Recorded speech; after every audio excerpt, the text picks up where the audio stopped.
Me avisa, Então, tá? Quando tá, tiver. eu coloquei, tá carregando, daqui a...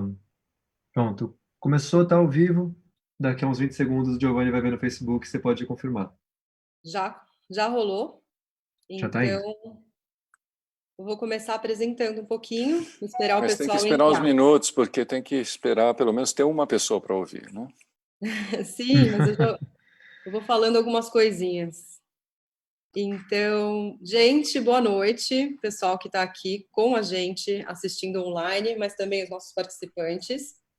A gente está aqui mais uma semana, agora na nossa segunda edição do nosso já querido programa Transa Marieta. Na primeira edição, que faz acho que umas 2 semanas, a gente conversou com o Milton Ratum, em conversa com Júlia Búcios e Augusto Massi, e foi uma conversa muito massa, cheia de literatura, diários, passado, mas também a gente conversou um pouco sobre o presente e sobre essa distopia que a gente está vivendo nesse momento, né? Então, se alguém se interessar, o programa está gravado na nossa página do Facebook, mas também está no nosso YouTube, então podem entrar, o programa está muito legal. Foi uma conversa de 2 horas e meia, mais ou menos. Aproveitem. Mas, bom, depois dessa primeira enrolação, eu vou. Desculpa, tem alguém ouvindo o Facebook aqui entre a gente? Eu acho. Não façam isso, por favor, porque senão começa a dar microfonia, tá bom? Eu estou desligando meu celular. Tá bom, só para avisar, tá? Começa a dar uma microfonia e faz uma canção aqui, a lá o nosso convidado. Desligar ele, eu vou abaixar ele, E, porque então a gente vai começar hoje. Hoje a gente vai fazer o nosso segundo Transa Marieta. E hoje a gente vai transar um pouquinho aí com a Rigo Barnabé, com a Carla Camurati, com o Luiz G, com os irmãos Sampaio. Então, convidados, muito obrigada por vocês aceitarem esse convite para participar dessa conversa. É uma conversa informal, uma conversa gostosa. A gente gostaria que fosse como no nosso espaço, que é um espaço onde tem uma salona grande, a gente senta, se reúne, conversa, tem público, é sempre uma coisa informal. Então, a gente queria manter essa nossa tradição aqui com essas nossas conversas. Então, muito obrigada mesmo por terem aceitado. E bora bater um papo aí gostoso. Vou passar a palavra agora para o Abílio, para ele apresentar mais apropriadamente cada um de vocês e iniciar essa conversa. Eu vou ficar monitorando tudo ali no Facebook, então eu vou desligar minha câmera, mas eu estou por aqui. Qualquer coisa eu vou aparecer e faço algum comentário. Tá Sim, bom, gente? Obrigada. valeu. Só avisando aí a galera que vai ficar na conversa, eu também vou desligar a câmera, mas eu tô coordenando aqui as imagens. Se vocês precisarem de qualquer coisa, puxar a imagem, fazer pesquisa na internet, eu tô aqui na função. Ô, Então, Caio, antes de você sair, você vai estar aí no comando. Se tiver algum microfone que está dando problema, você pega e desliga daí, tá bom? tá legal, tento Bem, e coordenar. vou precisar de você também, porque a gente vai começar a apresentação e logo mais você vai ter que colocar a tela. Mas antes disso, é um grande prazer recebê-los aqui. Eu sou fã de todos vocês aí, né, dos convidados, inclusive os menores que eu estou aprendendo a gostar. Estou ouvindo a música, eu já conhecia porque o meu filho fez o clipe da banda do João Sampaio, são esses dois meninos que estão aqui, que talvez sejam os menos conhecidos do público, né? Estamos aqui também dentro do grupo que vai conversar, o Luiz G. O Luiz G, ele é meu colega lá na Faculdade de Arquitetura e Urbanismo do Mackenzie, mas ele é fundamentalmente um artista plástico, né, que tem atuado há muitas décadas, vamos dizer assim, com um trabalho magnífico, sendo que vários deles, e aí inclusive vamos ter oportunidade de ver alguma dessas coisas aqui na tela, junto com a Rigo Barnabé. Né? A Carla Camurati, outro dia eu coloquei uma postagem, falou assim, bem, você não precisa falar mais nada, a deusa, né? Um cara, o professor da Federal do Rio de Janeiro, da Faculdade de Arquitetura, né? Da UFRJ, a deusa, Carla Camurati. Bem, eu não chegaria a falar desse jeito, né? Afinal, você é bem terrena, mas eu me lembro muito bem dos seus trabalhos lá atrás, né? Eu me recordo que você trabalhou em novelas e televisão, mas o que me marcou mesmo foi o filme com o Arrigo, né? Aquele filme Cidade Oculta, para quem é arquiteto como eu sou, é um filme do impacto tremendo, né? São Paulo noturna, o Arrigo chegou a falar sobre isso, citou outros autores, ele tem uma brincadeira com creio que não era o Luiz Melodia, era o Paulinho da Viola, né, que escreveu um texto que deveria ter sido escrito em São Paulo, provavelmente pelo próprio Arrigo, que fala dessa feiura bela, né, que é a nossa cidade. Isso aparece em outras músicas, aparece no álbum, no show e no antigo LP, né, Tubarões Voadores, feito com o Luis G. Então, a Cidade Oculta realmente é um filme inesquecível, né, para toda uma geração. E, por fim, né, os dois meninos, né, o João e o Paulo, são irmãos. Eu fiz uma dupla que não existe, os irmãos Sampaio, né, eles não trabalham juntos, porque um é músico mais ligado à música erudita, o outro é mais música popular, e quando eu chamei ele quase desmaiou, né, o João, porque ele falou que o pessoal da vanguarda paulista são os ídolos dele, né? Então, inclusive o nome da banda que ele toca é Amanticídia. Como é que é o nome? Os Amanticidas. Amanticidas, que é uma referência direta ao Itamar Assunção, que também londrinense, é amigo do Arrigo. Bem, não é londrinense, não. Não, ele é paulistano. Você me explicou, é paulistano, paulista de Tietê, do interior de São Paulo, mas mudou ainda criança ou jovem para lá e incorporou a cultura local, Arrigo. Sim, claro. Bom, você me lembra. Você já tinha me contado, mas você vê que depois de uma certa idade nada se fixa.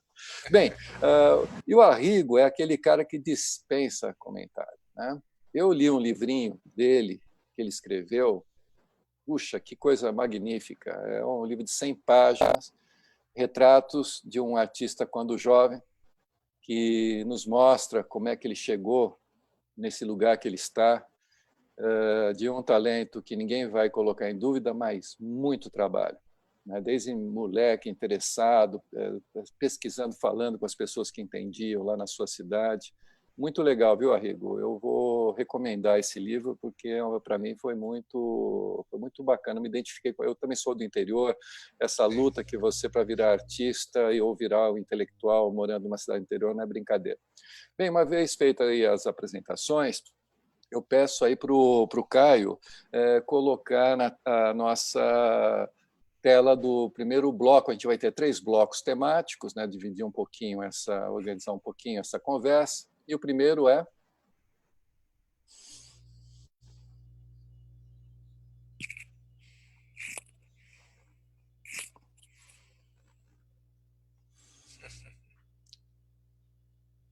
Retratos de um artista quando jovem. Isso é do James Joyce, né? Mas o católico, eu ouvi lá essa brincadeira que o Arrigo faz com a sua juventude, né? Várias coisas referidas a esse menino bonzinho, né? E depois não ficou tão bonzinho assim. Mas, de qualquer maneira, vamos lá para a segunda questão. A gente vai começar aqui, Arrigo, com um pequeno videozinho que foi enviado por um conhecido seu para iniciar dar um clima aí dessa sua juventude em São Paulo. Olá, amigos. É o Guará.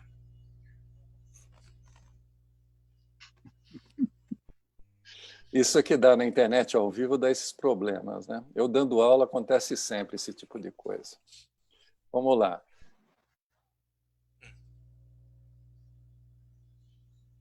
Olá, Arrigo, é um prazer revê-lo aqui. E eu queria comentar algumas coisas, porque sei que você tem sempre contado a história desde que você saiu de Londrina até quando você foi para o Rio, acabou em São Paulo, querendo ser engenheiro químico, foi fazer cursinho lá no Ângulo Latino. Isso por volta dos anos 70, ou seja, 50 anos atrás, meio século atrás. Mas você sempre recorda que você... É o Rafael Perrone. De colegas,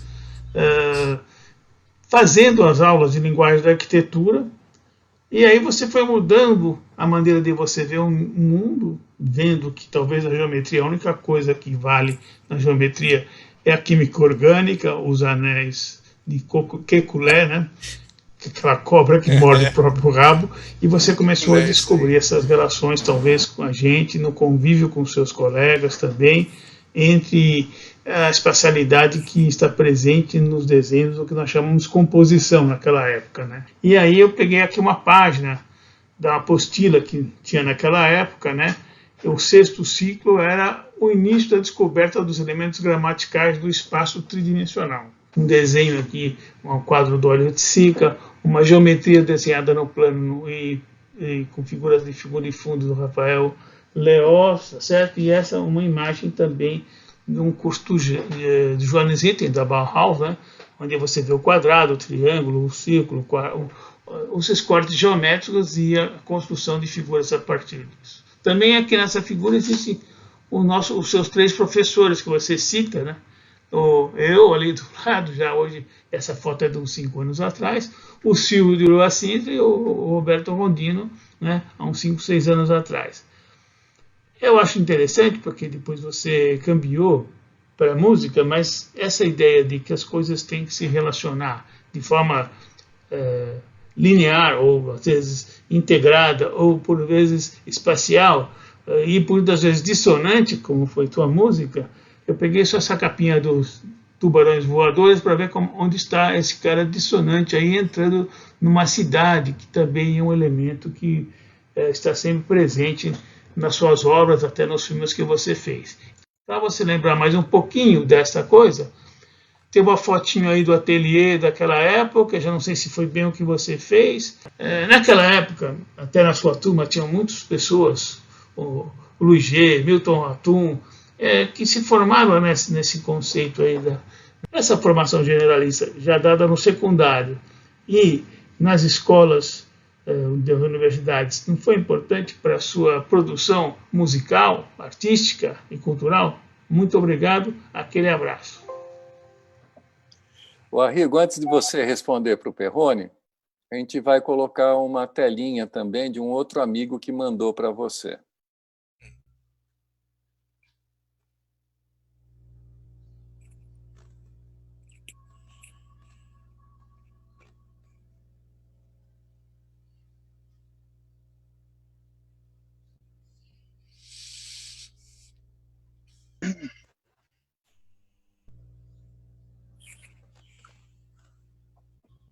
Bem, Gente, eu entrando, não tô conseguindo colocar vocês aqui compartilhando a tela. 2 segundos.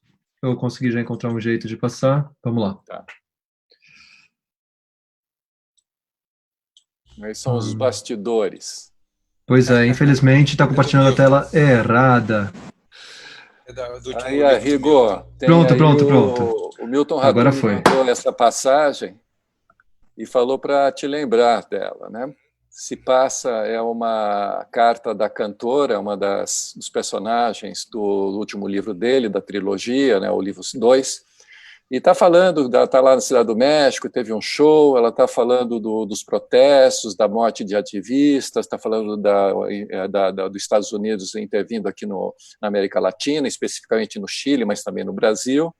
E lá ele fala assim, eu estava lá, né, vendo um show com os 2 amigos músicos, a Eliette e o Arrigo, né? A Eliette Negreiros e o Arrigo. Inclusive, a Eliette, não sei se já está ligada aí, sem ela não teria essa conversa. Bem, colocado isso, Caio, podemos voltar no normal? Eu coloco aqui, Arrigo, a primeira questão. Tanto o texto do Milton Ratum como o Rafael Perrone, eles se desdobram em duas questões. Primeiro, é essa coisa sua, que é muito marcante de trabalhar com amigos, é toda uma geração, né? Sei lá, o próprio Luiz que está aqui, o Luiz G, o Itamar, o próprio Milton Ratum, a Eliette, Tetê Espíndola, o irmão dela, o Sérgio, o Paulo Braga, Hermelino, o Néder. Isso seria uma questão que a gente gostaria de ouvir um pouco de você. E também essa questão da arquitetura, né? De uma maneira sintética, você tem falado bastante disso, né? Mas o Perrone ele salienta que não está apenas nas imagens da cidade, mas também está um pouco na estrutura das suas músicas. Então está com você a Bom, palavra. olha, é o seguinte, quando eu vim para São Paulo fazer o Anglo Latino, eu ia fazer para engenharia química mesmo, né? Mas eu já estava meio desacorçoado com a química, porque eu descobri que o trabalho de engenheiro químico não era um trabalho de um cientista. Na realidade, eu queria fazer estudar química mais como pesquisa, né? E o meu irmão, o Marcos, ele já havia entrado na FAO. Ele tinha feito cursinho no ano anterior e já estava na FAO. E eu morava numa pensão ali, a pensão que o Milton descreve no Dois Irmãos. O Milton morou um pouco lá também. Eu morava naquela pensão ali, que o Luiz G também passou alguns tempos lá. Às vezes o Luiz G não ia para a casa dele e dormia lá na pensão, quando o meu colega de quarto estava fora. O Marcos já estava morando numa república, junto com o Toninho, prefeito de Campinas, que foi assassinado. Morava o Marcos, o Toninho, o Merlin, enfim, uma turma de pessoal da FAO. E ele ia me visitar, né, fazer aquela inspeção do irmão mais velho, né, na pensão. E quando ele chegava, eu pedia para ele desenhar. Eu falava, desenha. Eu gostava de ver ele desenhando, ele desenhava bem. Ele falava, pô, mas você gosta tanto, por que você não faz o curso de linguagem? Eu falei, eu sou péssimo, eu não sei desenhar, minha letra é feia. Não, mas imagina, você não precisa saber nada disso, vai lá e tal, já está incluído no preço do cursinho, né? Aí eu fui fazer as aulas de linguagem, né? Cheguei, fui fazer as aulas e aí você começa a aprender, de fato, a ocupar o espaço, né? Eu me lembro de uma das aulas, tinha o Vila também, um outro professor que não apareceu aí quando o Perrone mostrou, ele não mostrou o Vila. O Vila era casado com a Berta, que era professora de literatura. Foi a primeira pessoa que falou de Fernando Pessoa, eu lembro disso, a aula sobre Fernando Pessoa, falou do Menino Jesus. Enfim, esses professores, eles ensinavam, mostravam para você, em análise de trabalho que os alunos apresentavam. Eu vi um trabalho que eu achei muito bonito, que era uma cópia muito bem feita de alguma coisa.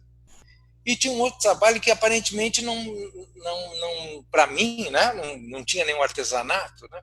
E aí eles falaram, olha, isso aqui revelavam como é que se diz assim,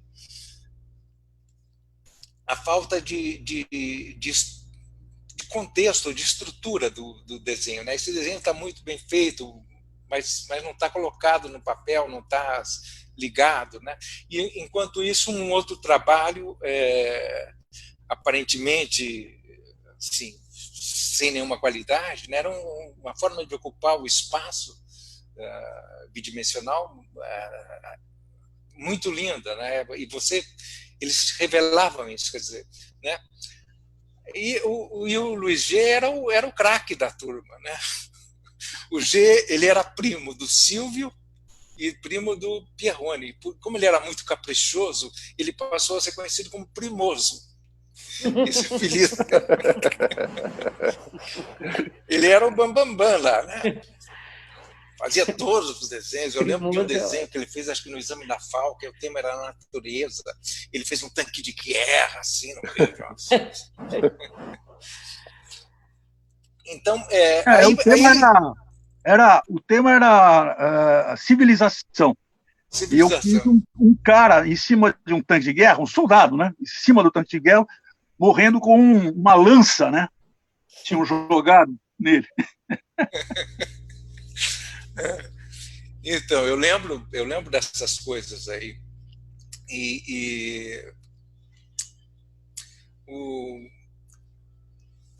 A gente conheceu o McLaren, aquele...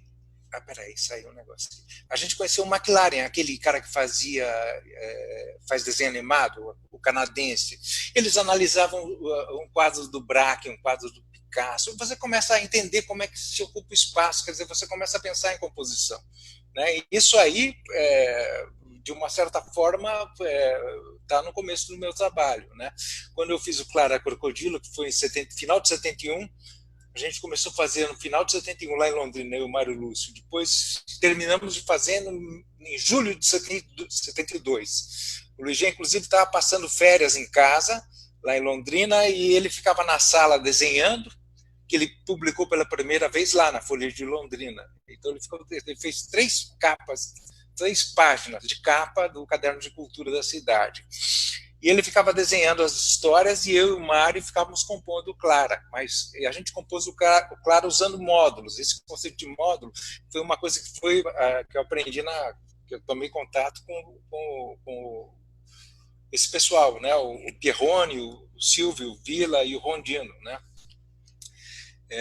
A gente tinha também uma outra aluna que ficou bastante conhecida, que não sei se o Luiz lembra dela, deve lembrar, a Salma Buzara. A Salma depois trabalhou muito tempo com Tunis Filho, ela era a principal atriz do Macunaíma, era a capa do Macunaíma, né? Também era da nossa turma lá. Muito bom. Ô Luiz, você foi citado, você então tem direito a uma pergunta.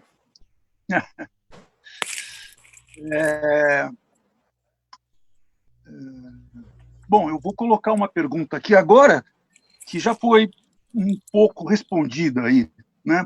Então, estou falando isso porque daí já emenda, né, a questão. Então, é o seguinte, as ligações com cinema, teatro, ópera são mais óbvias pelo fato de que sua lida é com música. Sei que foi importante para o seu trabalho, mas é mais incomum ouvir perguntas e respostas em relação às influências do desenho e dos quadrinhos na sua obra. Como você vê a relação desses meios de expressão com a música, tanto em uma perspectiva mais geral das linguagens, como na sua prática como compositor? E eu tenho um adendo aqui, que é o seguinte, há uma constante presença da narrativa, começando por Clara Crocodilo e chegando até as óperas, né? Então, uma parte dessa pergunta foi respondida em relação ao desenho, mas aí entra a questão dos quadrinhos também, né? Os quadrinhos, eu tomei contato, quer dizer, eu conhecia a história em quadrinhos, mas quem gostava mais era o Paulinho, meu irmão, que era mais ligado a coisas populares, eu era um cara mais ligado a coisas mais eruditas. O Paulinho que curtia mais quadrinhos. E quando eu vi o Luiz G falando de quadrinhos, o Luiz G era aquele cara que a gente admirava, né? Lá no ângulo, né? Ele falando de quadrinhos, aí ele me levou no MASP para ver uma exposição de história em quadrinhos. Aí, eu comecei a ver, ter uma outra percepção daquilo, né? do que era a história em quadrinhos, né? É uma capacidade de comunicação muito rápida, né? E uma capacidade de síntese também, né? E a gente conversava algumas vezes de fazer música, fazer uma história em quadrinhos com trilha sonora. Falamos algumas vezes disso, né, Luiz? Fazer uma história em quadrinhos com trilha sonora. A gente conversava, né? A gente vivia tendo ideia, né? Mas eu lembro disso, e eu lembro quando... E é um negócio que precisa ficar claro, porque todo mundo fala que o Tubarões Voadores como sendo uma música minha que o Luiz G ilustrou. É o contrário. Eu fui na casa do G, ele estava fazendo a capa do meu disco, que ia sair pela Ariola. O disco ia chamar Crotalos Terríficos. Era uma letra do Paulinho da Viola que eu musiquei. E quando eu cheguei lá, ele me mostrou o Tubarões Voadores, a historinha. Aí eu vi aquela história e falei, pô, isso aqui é demais, isso é o que está faltando no meu disco, né? Eu falei, vou musicar isso aqui, vou musicar essa história. A história foi muito impactante, era muito forte, né? Vamos fazer aquela nossa ideia de musicar, fazer uma história em quadrinhos com trilha. Aí eu falei, eu estava na Ariola, a Ariola iria pagar, né? E aí a gente fez esse trabalho, eu medi o tempo de leitura da história em quadrinhos, calculei um tempo de leitura, claro que o tempo de leitura é subjetivo, mas eu calculei um tempo que desse para a pessoa dar uma flutuada, né?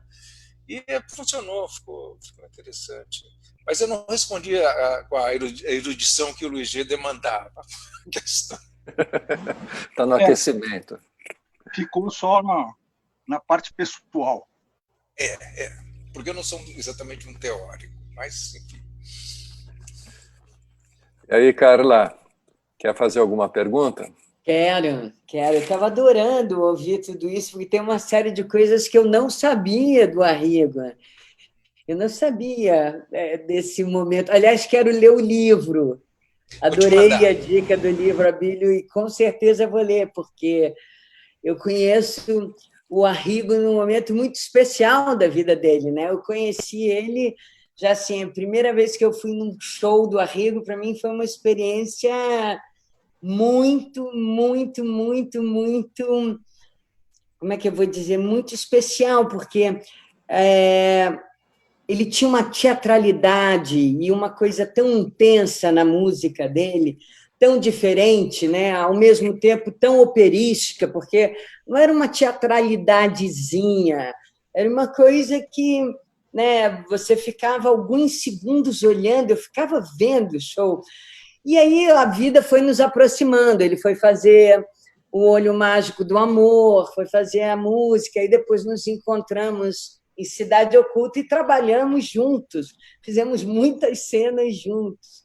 Sim, com certeza. Foi uma delícia.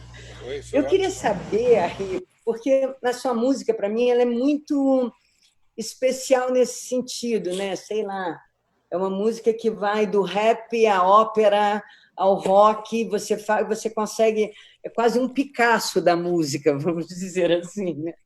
Você faz uma... Cara, é essa?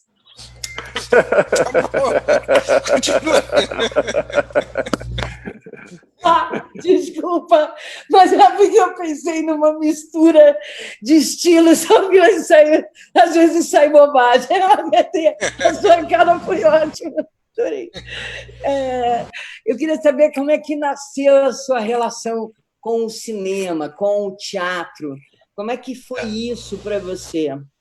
Muito boa pergunta. Eu só queria complementar, antes disso, a apresentação que a Abílio fez da Carla, porque a Carla ela foi responsável pelo renascimento do cinema brasileiro depois... Meia culpa, Arrigo.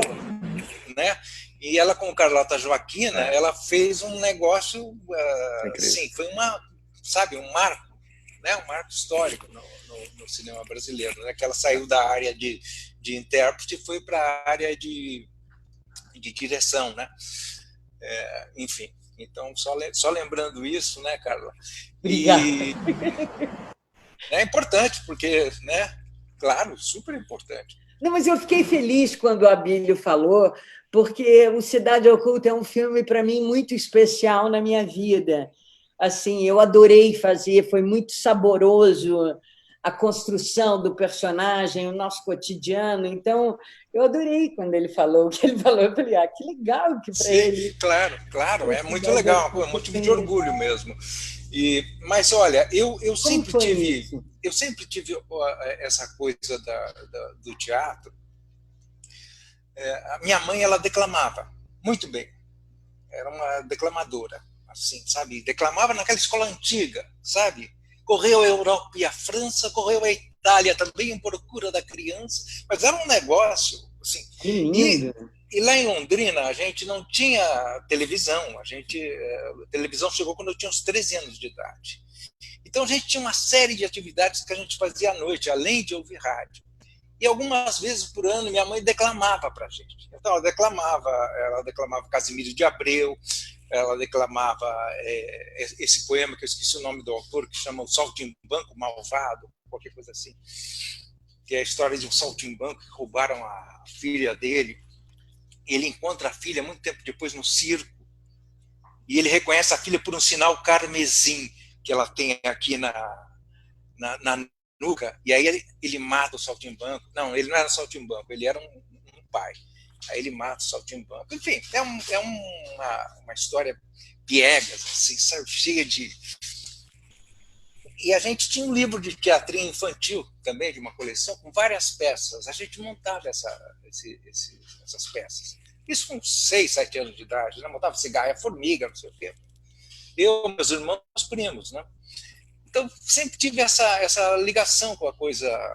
Depois, na escola, eu fiz teatro, né? No ginásio, né? A gente montava umas pecinhas lá. tinha sempre essa ligação. E você vê na música,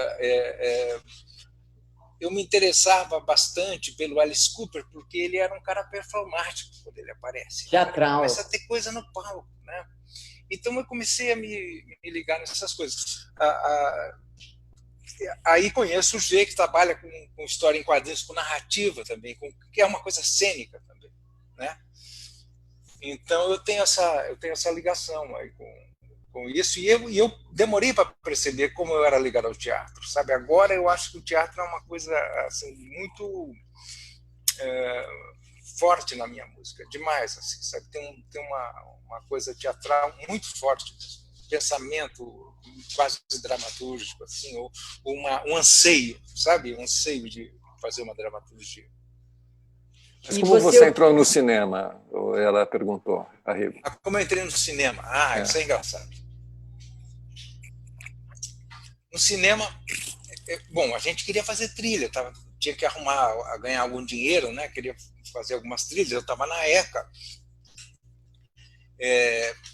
O Francisco Ramalho Júnior chamou algumas pessoas para fazerem estágio com ele num filme que ele estava dirigindo, né?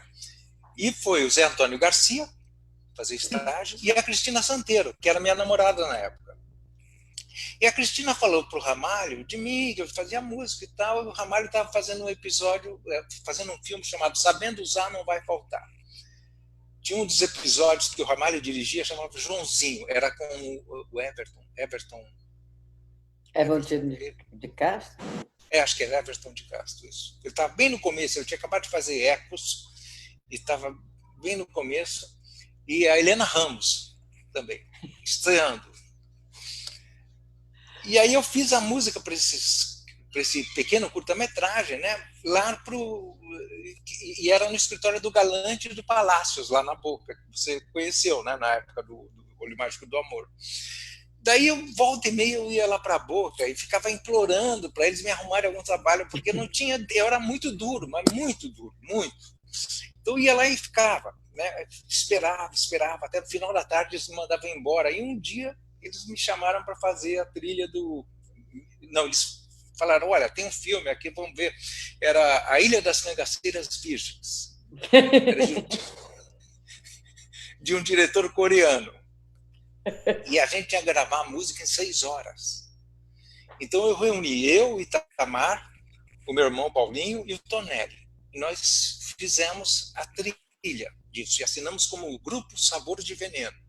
E tinha uma cena, trabalhava o Carlos Imperial, a Helena Ramos, Aldine Miller, e tinha uma cena onde a Helena Ramos fazia um striptease em cima de uma mesa de bilhar. E nenhuma música, nada. O diretor não gostava de nada, só tinha 6 horas para gravar tudo. E aí eu falei, o que o cara... Aí eu toquei um pedaço do Clara para ele. Ele gostou. Aí a cena que tem a Helena Ramos fazendo striptease o Clara, uma parte instrumental do Clara sendo tocada para ela fazer striptease. Gente, que delícia! Aí eu estava em contato com o Zé direto, né, com a Cristina. A Cristina fez um outro filme sobre o Clara Crocodilo, a história de Clara Crocodilo. Aí eu trabalhando com... Quer dizer, aí o Zé me chamou para fazer o Olho Mágico do Amor, que foi quando eu te conheci. Eu não contracenava com você, contracenava com a Tânia. Eu ficava vendo você pelo Olho Mágico do Amor. Olho Mágico, isso mesmo. Isso mesmo. E aí as pessoas me viam no palco, achavam que era muito teatral e muito cinematográfico, e começaram a me chamar, né? Aí a Leda, a Leducha, poetisa, né? Ela era minha amiga da República, enfim. E ela era amiga do Gustavo Dal. E ela falou para o Gustavo Dal, ela viu uma foto do Orson Welles jovem, e falou, pô, é a cara do Arrigo. Aí o Gustavo, quando me conheceu, falou, pô, o Rogério está fazendo um filme sobre o Orson Welles jovem, né? Então, aí me apresentou para o Rogério me chamou para fazer o Nem filme. Tudo é Verdade, né? Nem Tudo é Verdade. Aí, depois disso, eu gostei de atuar. né? Eu gostei de atuar, e aí enchi o saco do Chico Botelho para ele me deixar fazer o protagonista do Cidade Oculta. Mas e você não ficou com medo quando você foi fazer o Orson Welles? Não ficou... Não, eu fiz o Orson Welles, olha, foi muito tranquilo, foi o contrário do Chico, porque o Chico, ele queria esfriar tudo que eu fazia. Ele esfriou tudo, toda a minha atuação toda completamente esfriada, né? O Rogério, ele usava a coisa explosiva, eu improvisava, sabe? Ele pedia, eu ficava improvisando, entendeu? Muito bom. Muito legal. Vamos pegar uma nova perspectiva. Aí o João Sampaio vai fazer uma pergunta para você, Arrigo. Então, Arrigo, mudando um pouco o foco para a música, que é a nossa área, né? Eu queria te fazer uma pergunta a respeito da vanguarda paulista, como momento histórico da música popular brasileira.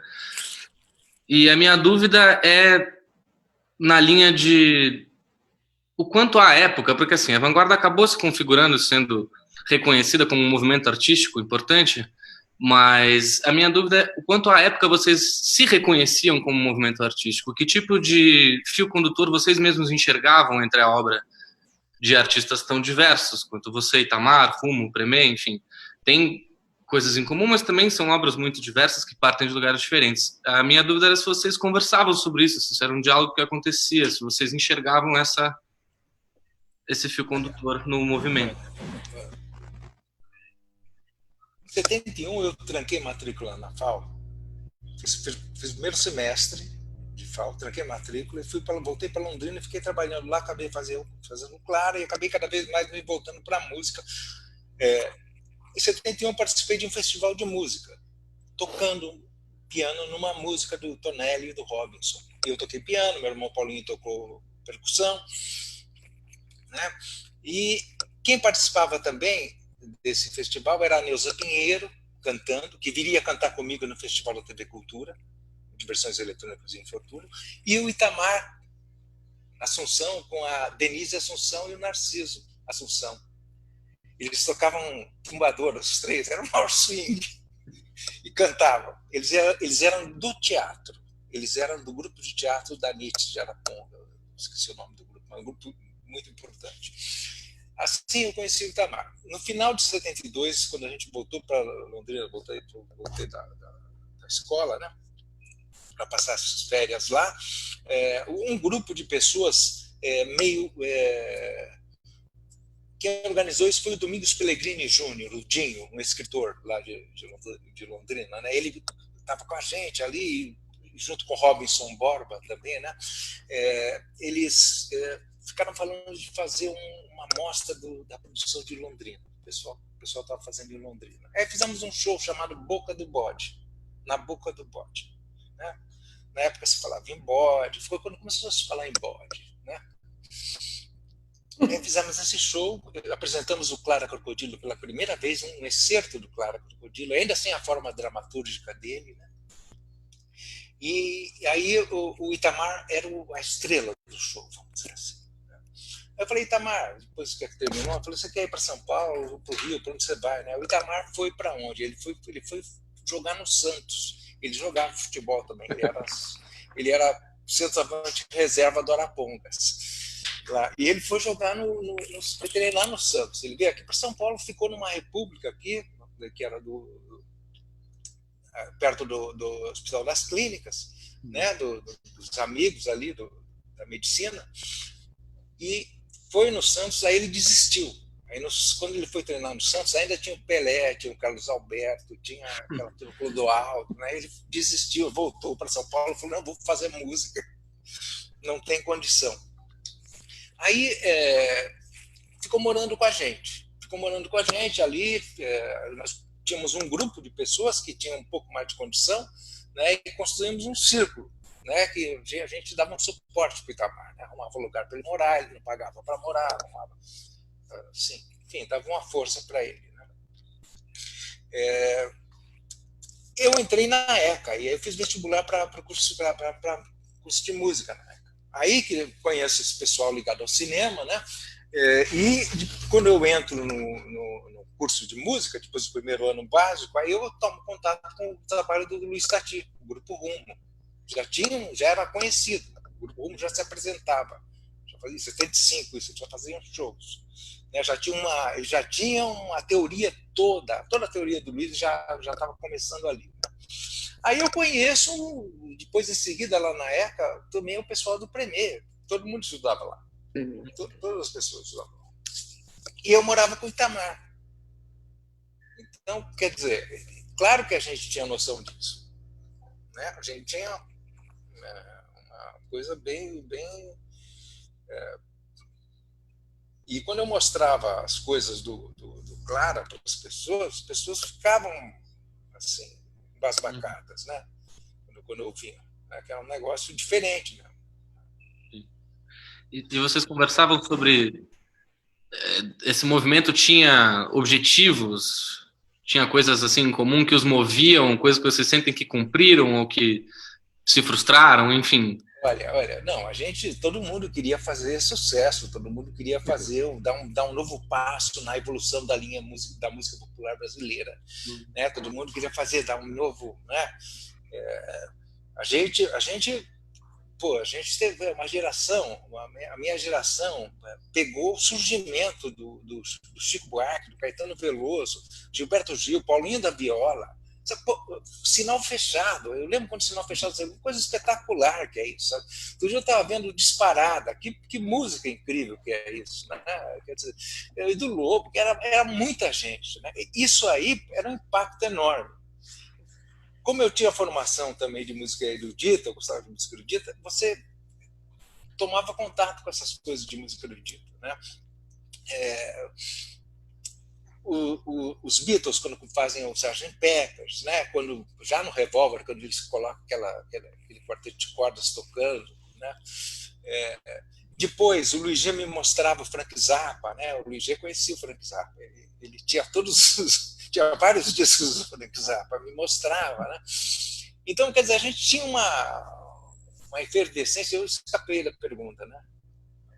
Não, mas tudo bem. Inclusive, em relação ao Frank Zappa, tem uma curiosidade rápida. Eu estava ouvindo o Clara hoje no YouTube e fui ler os comentários e tem muita gente falando, é o Frank Zappa brasileiro, isso é o nosso Frank Zappa. Você sabia que existe essa... Sim, falaram muito isso, eu não via nenhuma semelhança. Eu também não vejo muito, mas aparentemente... Porque o pensamento, por exemplo, eu posso te explicar ritmicamente, Clara, a estrutura, sabe, de todas as músicas, é basicamente rítmica. É tudo pensado em estrutura rítmica. O Frank Zappa não trabalha assim. Ele sabe, depois ele não trabalha com série, o trabalho dele com a dissonância, ele trabalha muito mais, ele vamos dizer assim, um virtuoso, né? Um cara que conhece tudo, toca tudo, sabe tudo, tem muito mais conhecimento do que eu, mais métier do que eu, não tenho, né? Mas é outra coisa, né? Eu não conseguiria imitar ele se eu quisesse. O irmãozinho não vai falar nada? Eu queria, então, aproveitar que você trouxe a ideia da linha evolutiva da música popular, né? Quando você estava falando sobre as intenções desse grupo que veio a ser a vanguarda paulista, né? E você tem uma leitura da linha evolutiva da música popular um pouco a partir da interface com a música erudita, né? Então, Nazaré teria incorporado Chopin, Tom Jobim teria incorporado Debussy, e ali você via que era o momento de se incorporar os compassos irregulares de Bartók Stravinsky e o atonalismo, ou mesmo dodecafonismo do Schoenberg, né? E eu acho que esses elementos dessa música de vanguarda das décadas de 10 e 20 do século 20, né, desses três nomes, eles são bastante evidentes assim no Clara, né? Acho que tem um estilo, uma abordagem meio percussiva do piano, a escrita vocal que explora esses extremos agudos e que às vezes se aproxima do canto falado, enfim, toda a questão rítmica e tal. Mas eu acho interessante que não é só nesses três que você fica, né? No momento que tem a transfiguração do Durango em Clara, no Monstro Clara Crocodilo, você também remete ao romantismo, porque você cita um tema do Opus 9 do Schumann. E nessa mesma passagem você sampleia um pedaço do Canto dos Adolescentes, do Stockhausen. Isso. Então você fica nesse modernismo das décadas de 10 e 20, mas você também vai para a vanguarda dos anos 50, também volta para o romantismo. Então eu queria te ouvir falar um pouco sobre a sua relação com a música erudita, as coisas que você ouvia, o que você chegou a escutar ao vivo, onde você arrumava disco, e se você teve a oportunidade de ver partitura dessas coisas, porque eram informações muito difíceis de se conseguir na época, né? É verdade. Eu conhecia basicamente o que eu e o Mário Lúcio a gente via lá em Londrina eram as coisas do bar. A gente os livros em versões de duas vozes, peças fáceis, né? O cravo bem temperado, né? O Chopin também, né? Os estudos e as valsas, enfim, prelúdios, né? Aqueles prelúdios de Chopin bem, né? Então a gente tinha contato com isso no meu conservatório. Eles davam música popular também. A minha professora era espetacular, Dona Eudora. Dona Eudora, eu lembro quando eu tinha 14 anos. Ela era uma batista da religião. Ela era da religião batista, né? Ela era regente do coro da igreja. Com ela que eu aprendi o que era Bach, né, que entendi o que era aquilo. E ela falou para mim e para meu primo estudava acordeão lá no conservatório, tinha uma aula de teoria com ela. Ela falou: olha, entrou um filme que vocês precisam ir ver, Freud Além da Alma, filme do John Huston. Porque é um negócio, você com 14 anos, os professores te mandam ir ver o Freud Além da Alma, tá? No interior do sabe? Ela era uma pessoa realmente. Vamos ver o filme, eu lembro disso. Fiquei assim, aquele filme, né? Fiquei impressionadíssimo com o filme. Não sei se vocês conhecem esse filme. É com Montgomery Clift fazendo o papel do Freud. Não conheço. Eu vou até Freud Além da Alma, você fica impressionadíssimo. Aí tinha uma cena que uma menina gritava assim. O Freud fazia uma análise com ela, hipnotizava ela e tal, e aí ele querendo saber o que tinha acontecido com ela, né? Por que ela tinha entrado naquele... E aí ela grita: meu pai morreu num bordel, era um bordel, ele morreu num bordel. E eu, o que é bordel? Eu não tinha a menor ideia do que era bordel. Então, eu ia, meu pai era escrivão, ele tinha um cartório lá no centro da cidade. E eu ia trabalhar com ele às vezes, e a gente voltava a pé para almoçar em casa. E eu estava voltando para casa, ali na rua Sergipe, em Londrina, perto da Higienópolis. Eu perguntei para meu pai, o que é bordel? Eu fiquei um pouquinho para trás dele, as orelhas dele mexeram. Quando ele ficava nervoso, as orelhas mexiam. E ele falou assim para mim: é o lugar onde vivem as mulheres de má vida. E eu fiquei quieto. Eu não sabia o que era mulheres de má vida, não tinha a menor ideia. Fiquei quieto. Mas é engraçado isso. Enfim, a Dona Eudora, ela me colocou em contato com essas coisas, né? Daí tinha saíram aqueles fascículos da Abril, várias coisas. Eu lembro que Bach, Beethoven, né? Eu escutava aquela sinfonia direto, né? Decorava ela. Mas você achava que nunca ia conseguir escutar uma orquestra tocando isso, né? A Chacona, eu lembro quando eu escutei a Chacona para violino solo, eu não entendi nada, achei aquilo horrível. Eu fiquei ouvi 30 vezes, a hora que bateu, assim, aquela coisa maravilhosa. Né? Eu tinha 17 anos, 16 anos. Né? Aí eu e o Mário começamos a Stravinsky, viver uma sagração, o que é isso, né? Aí o Mário falou assim para mim: olha, tem um cara que fez um compositor de música erudita que fez um bolero.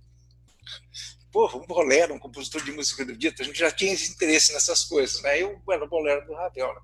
E a gente comentando, eu e o Mário, falando: porra, Mário, mas é engraçado porque tem bastante mulher compositora na música popular, mas na música erudita não tem mulher compositora, né?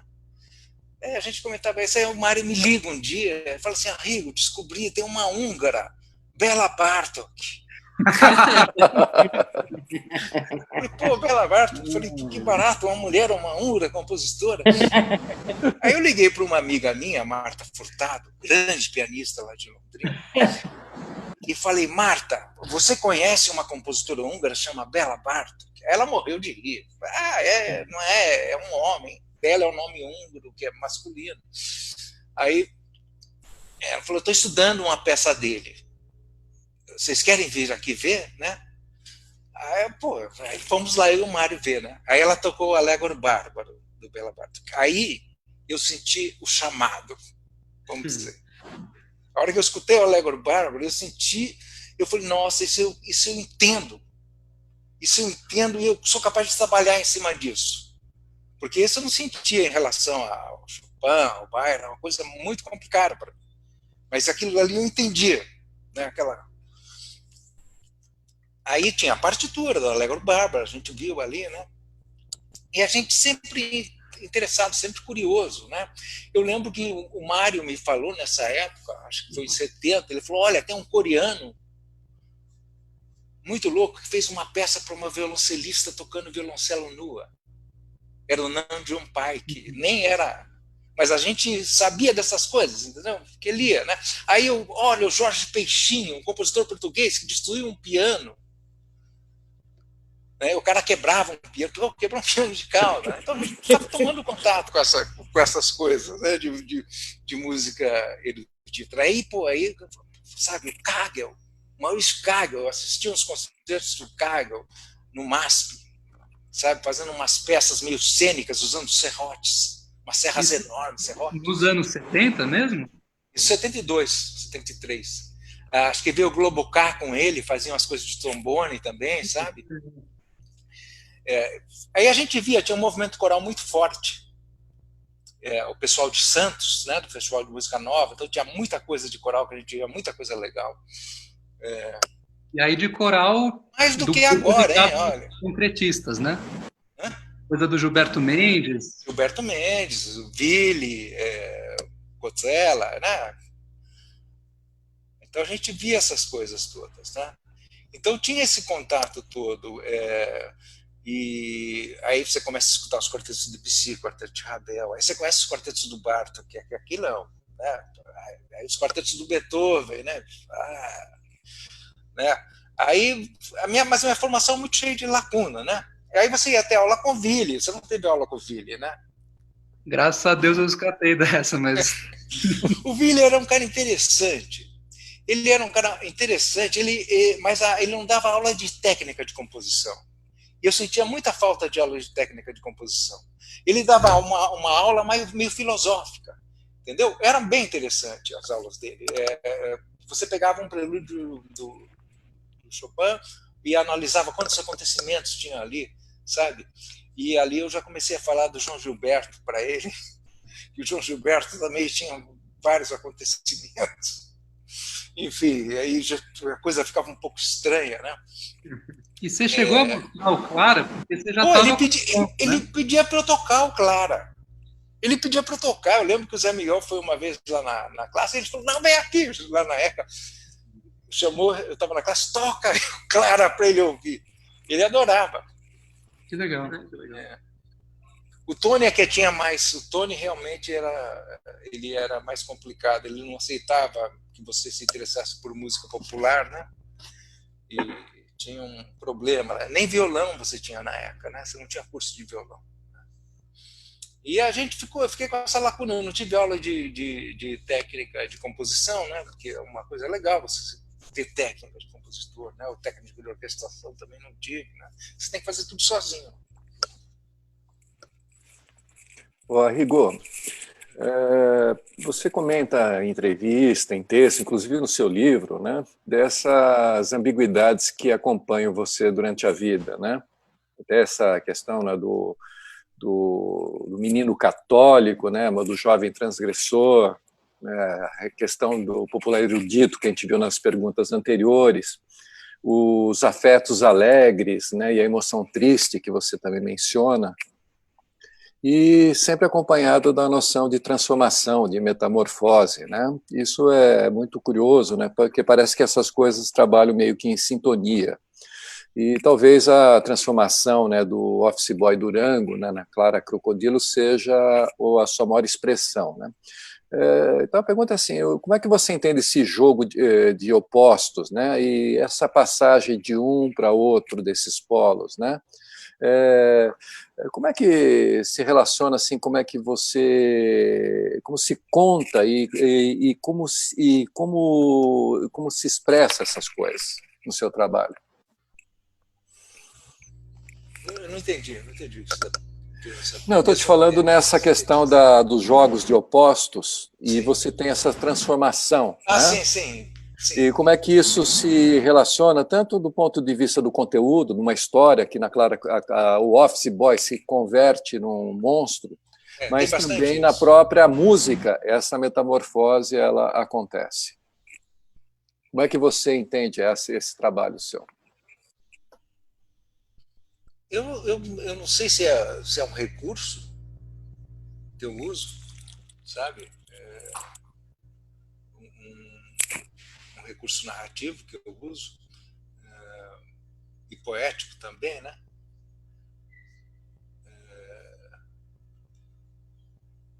Mas eu não penso tanto sobre isso, sabe? Quando eu estou fazendo. Acontece. Eu penso em fazer uma coisa que resista ao tempo e que, ao mesmo tempo, seja histórica. Sabe? Que ela seja. Que ela tenha a capacidade de não ser histórica sendo histórica. Sabe? Quer dizer, não seja datada, apesar de estar inserida num momento. Né? Então, você vai ter que caprichar mais na próxima vez que te perguntarem isso, porque a tua obra vai bem além disso, hein? Olha, eu não penso muito sobre isso. Eu até posso teorizar, eu não sei onde é que eu vou começar, sabe? Eu escrevi uma peça chamada Metamorfose, né? Que foi gravada pela Orquestra Base de Sopro de Curitiba. Inclusive isso tem no YouTube, né? Vocês encontram isso. No caso, o que se transforma no quê? O que é essa metamorfose? Essa metamorfose são umas meninas que querem ficar jovens para sempre e se transformam em manequins de vitrine, na vitrine do inferno. Elas assinam um pacto. É um pacto fáustico, né? É um pacto fáustico. Né? Então elas querem fazer, né? É interessante essa música, bem teatral mesmo. Tá aí no. Quer dizer, essas coisas, você veja.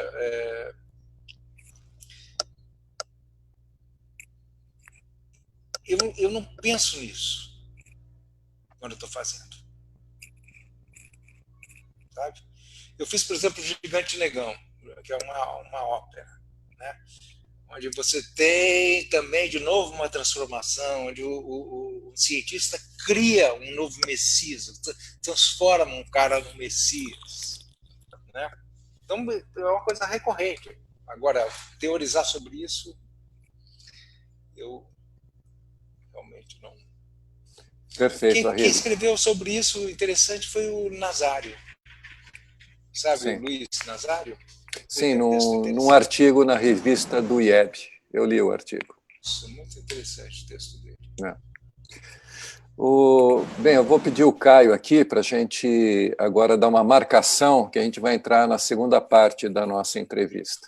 Vou pegar uma água.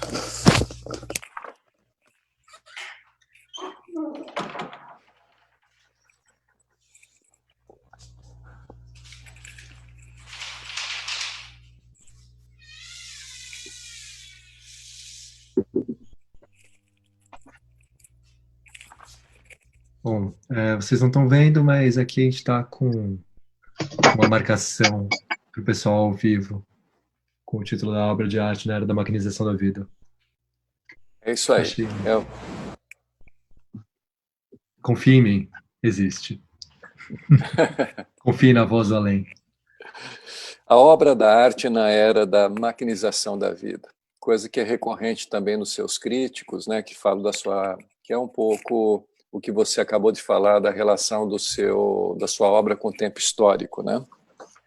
E para começar isso, Caio, a gente vai ter as imagens do Luiz G?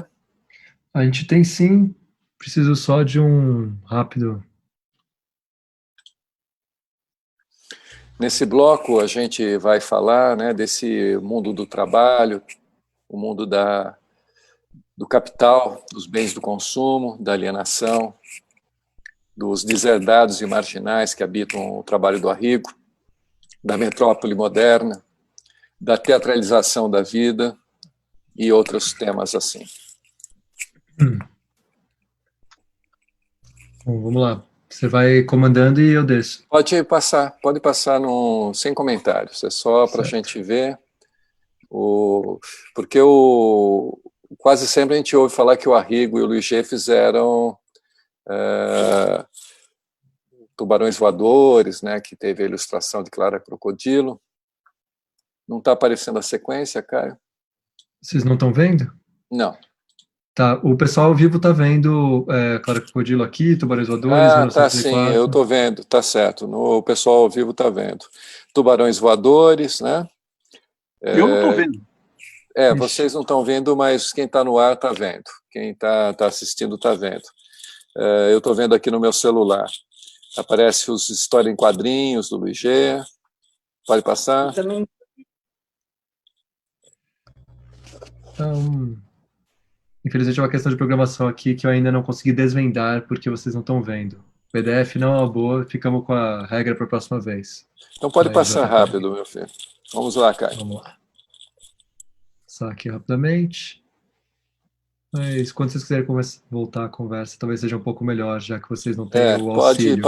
Pode voltar então. Depois a gente disponibiliza na versão na internet, no portal. Bem, deixa eu fazer a primeira questão e eu vou passar depois para a Carla. Você fez o filme já mencionado, Cidade Oculta, Arrigo, em 86, né? E se inicia com Ronda 2, né? Que é a música de abertura, que fala assim: bares e clubes luzem sinais, gangues de punks lumpem demais, e prostitutas passam ao léu, e viaturas surgem no breu. Quer dizer, tem aqui, né, o conteúdo nessa metrópole noturna, né, personagens soturnos, desafortunados, desajustados. Na expressão, a relação entre a história em quadrinhos, música, grafite nas empenas dos edifícios, né? Há uma exploração entre as fronteiras das artes e suas linguagens específicas, né? Uma abertura para a criação de novas linguagens.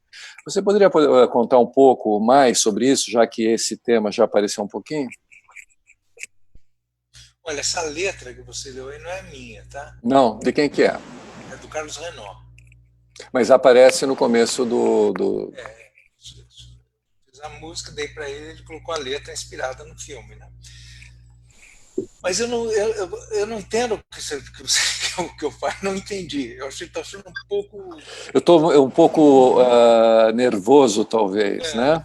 Simplifica. Não, é que tem essa questão dos temas, né? E essa possibilidade de criação de novas linguagens a partir disso. Eu lembro que o Luiz G já comentou em uma certa situação que havia, inclusive, tubarões na própria cidade de verdade. Quer dizer, essa interação, né, da música que sai da música ganha a espacialidade da cidade.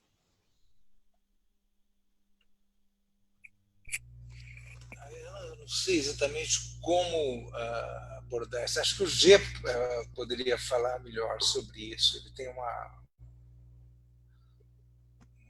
formação melhor do que eu nessa área teórica aí, sabe? Você, eu sou um cara prático. Não sei. você sai, você anda na rua, você vê as coisas, elas te sensibilizam, né? Você percebe os equipamentos urbanos ali desenhados para uma finalidade, que no final você vai ver que a maior parte das coisas está voltada para o consumo, né? E para uma coisa exploratória, né? Isso aí é meio evidente, assim. Mas quando você vive na cidade, né? E a Carla? Carla, você quer perguntar alguma questão sobre isso? Vou até falar um pouco sobre isso, porque eu acho que o Arrigo é um caldeirão de coisas. Então, essas coisas se misturam dentro dele, acho que sem que ele tenha nenhuma racionalidade tão prática, a ponto de falar do trabalho dele. Acho que o trabalho dele pulsa nele, né? Você tem a sua mãe declamando na sua casa coisas tão lindas, você ter... Né, ser irmão do Paulinho, você tem uma série, você é uma química de tantas coisas diferentes, e eu acho que, às vezes, isso me acontece, às vezes, e com muita frequência, que eu descubro que eu sei coisas que eu não sabia, e que eu só sei, às vezes, com muito exercício, elas simplesmente saem de algum lugar que você não sabe exatamente onde elas brotam, entendeu? Elas brotam como uma ideia, sem muita razão. Mas eu queria perguntar para o Arrigo, que você fez muitos personagens. Eu hoje fui olhar porque eu perdi parte da sua atuação no cinema. Então, eu fui começar a olhar e falei, cara, ele fez muita música, mas depois ele continuou fazendo muitos filmes como ator e personagens diferentes e cada vez mais difíceis até, num certo sentido. Eu queria saber como é que é esse seu ator, que personagem você, na realidade, viveu que te mobilizou de uma forma diferente, porque o Cidade Oculta a gente contracenava e o personagem era um carimbo um pouco seu, e de uma coisa interessante que era a Noite Paulista, onde o que a gente vestia eram personagens que tinham todos o mesmo cunho. Mas depois disso você saiu fazendo coisas muito diferentes. Eu vou ter que abrir a porta para o cachorro sair, porque não vai dar certo. Eu queria saber... Ela latiu 2 vezes, já bateu na porta. Ela disse, só um minuto. Minha gatinha estava miando, que vocês não ouviram, né? Os miados. Não. Ela miou que nem uma desesperada aqui. Desculpa. E aí eu queria saber que personagem, fora o Orson Welles, que você foi fazendo adiante, qual desses personagens você teve maior prazer em viver, sabe? Em pôr para fora a sua teatralidade mesmo como ator? Você chegou Porque na música você põe há muitos anos, com muita destreza e muita facilidade, misturando tudo. Mas, como ator, como foi isso? Você chegou a ver o Nervos de Aço? Não, eu vi hoje, mas eu não vi o Nervos de Aço. Sim, foi uma experiência interessante. Isso aí a gente ficou lá em Porto Alegre, numa sala de ensaios, né? O filme todo uma produtora que consegue um dinheiro e chama um músico para montar um show com as músicas do Lupicínio Rodrigues. E eu sou um músico que vai montar o show, né? Então eu vou organizar, chamar os músicos tal, e chamo a minha mulher para ser a cantora, né? E a minha mulher começa a ter um caso com um dos músicos da banda. Então as situações das músicas do Lupicínio Rodrigues começam a acontecer enquanto a gente ensaia, né? E a gente ficou lá, trabalhamos com 2 câmeras o tempo todo filmando, né? E foi bem interessante esse trabalho. Deu para fazer um trabalho de atuação mesmo, sabe? Assim, compor, né? Compor, foi bem legal. Gostei muito de fazer isso. Depois eu fiz agora, recentemente, eu fiz um trabalho lá em Londrina com o Rodrigo Grota. É um trabalho infanto-juvenil. Eu fazia um vilão, o dono de um parque de diversões, né? Mas essas coisas são engraçadas. Eu acho que a primeira vez que eu fiz uma performance foi em Curitiba, no Hotel Barbosa, em 1969. A gente morava num hotel, o hotel tinha 3 banheiros e moravam ali uns 40 estudantes. Então você imagina como era, né? E a gente... eu falava muito de yoga, de espiritismo, de Rosa Cruzes, né? Essas coisas. E o pessoal me gozava muito, as pessoas viviam me gozando por causa disso. Então, um dia nós resolvemos fazer uma sessão espírita. E eu combinei com alguns amigos, uns 2 ou 3, eu combinei uma cena que o espírito ia baixar, ia incorporar. Então, fizemos a sessão, reunimos esses caras mais chatos, que mais me enchiam o saco, e começamos a fazer a sessão do copo, né? Então, o copo... Aí começaram a perguntar umas coisas, o copo foi respondendo, e os caras começaram a regalar o olho, né? E eu levando o copo, o pessoal regalando o olho lá, e aí eu perguntei, você pode descer em alguém? Aí o copo foi escrever, já desci. Aí um dos caras que estava comigo começou a dar uma risada. Aí eu fiz uma coisa, eu me incorporei. Fiz uma cena, mas eu fiz uma cena. Olha, foi uma coisa. Esses caras, até o ano passado, eles acreditam nisso. Eles acham que as pessoas até hoje acreditam nessa história. Nessa noite, os 2 amigos meus foram dormir de mãos dadas, de medo, sabe? O pessoal ficou... Isso foi a primeira performance. Que foi, eu lembro de eu rolando no chão, com uma vela na mão, gritando. Foi uma coisa escandalosa. Assim. Os caras, olha, foi perigoso, porque tinha uma janelinha, quase que eles pularam do primeiro andar para o chão.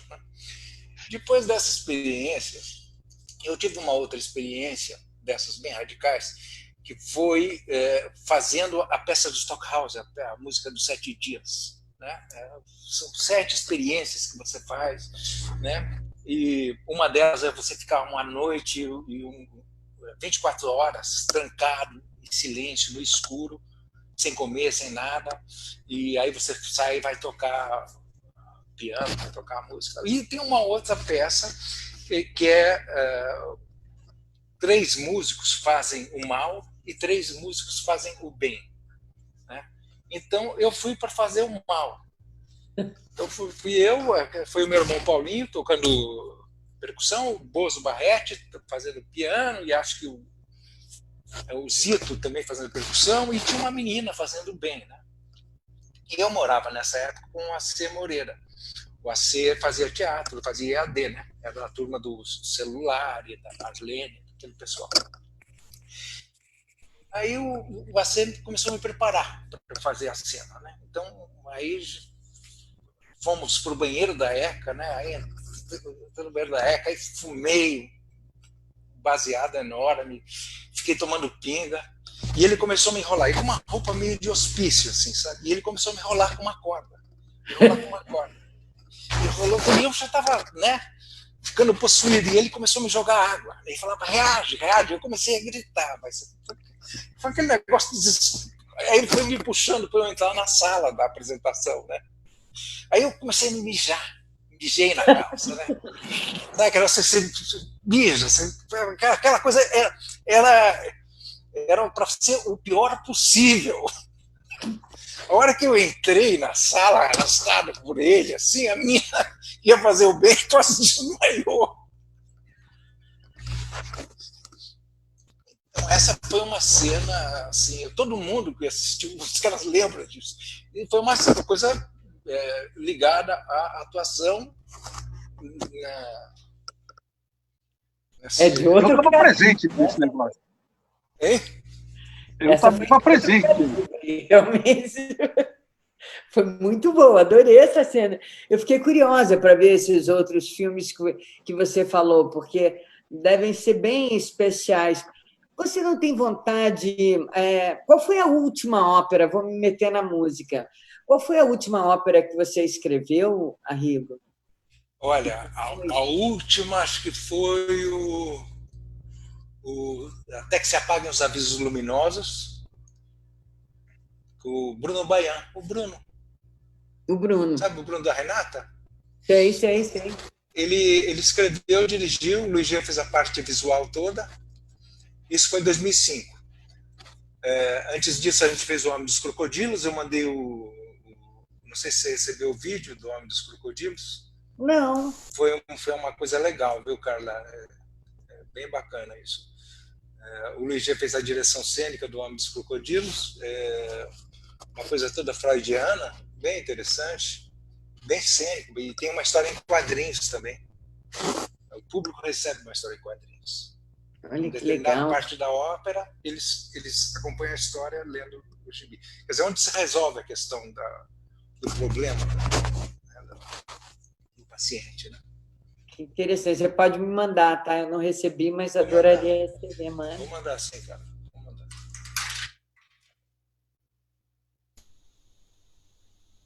Luiz.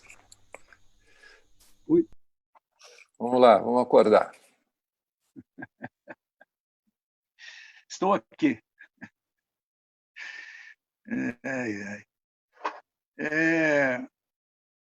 Eu acho que eu vou voltar para uma pergunta que eu gostaria de ter feito primeiro, mas eu acho que encaixa aí na coisa aí, nessas preocupações aí da questão do mundo, do submundo, do urbano, etc.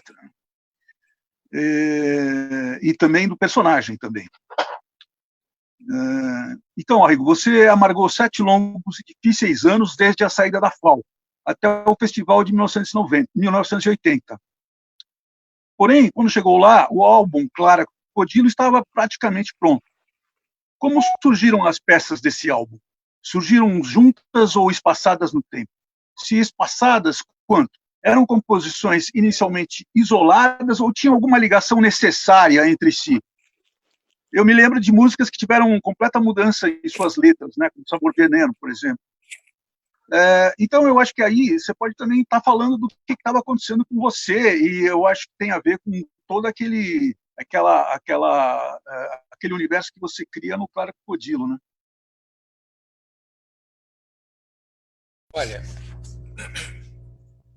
voltando para a época do cursinho, né, quando eu resolvi ir para a arquitetura, eu achava que eu não iria conseguir entrar na FAO, porque eu não sabia desenhar, porque eu era não sei o quê. Ficava enchendo o saco dos professores e puta, era uma coisa, um desafio, né?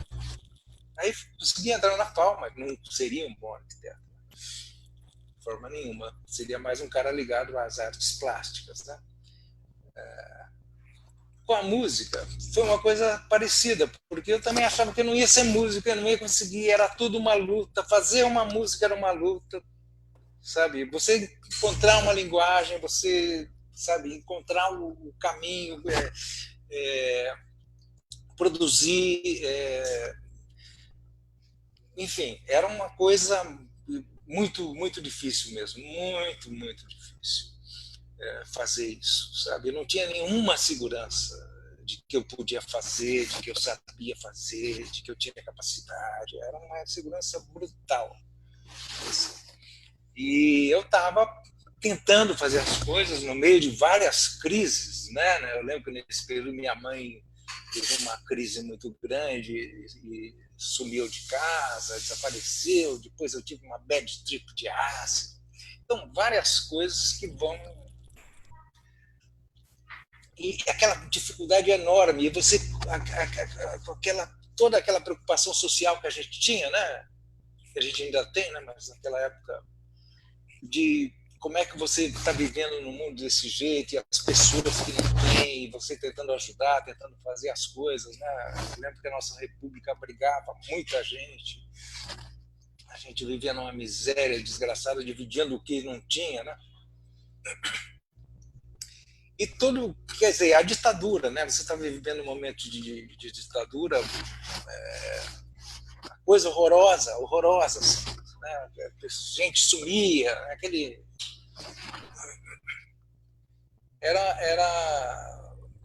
E eu tentando fazer música, né? Tentando compor, aquele cara que nunca foi um bom músico, né? Sempre fui... As coisas sempre foram difíceis para mim, né? E ia conseguindo criar uma linguagem, né? Eu sabia que eu conseguiria fazer escolhas estéticas, né?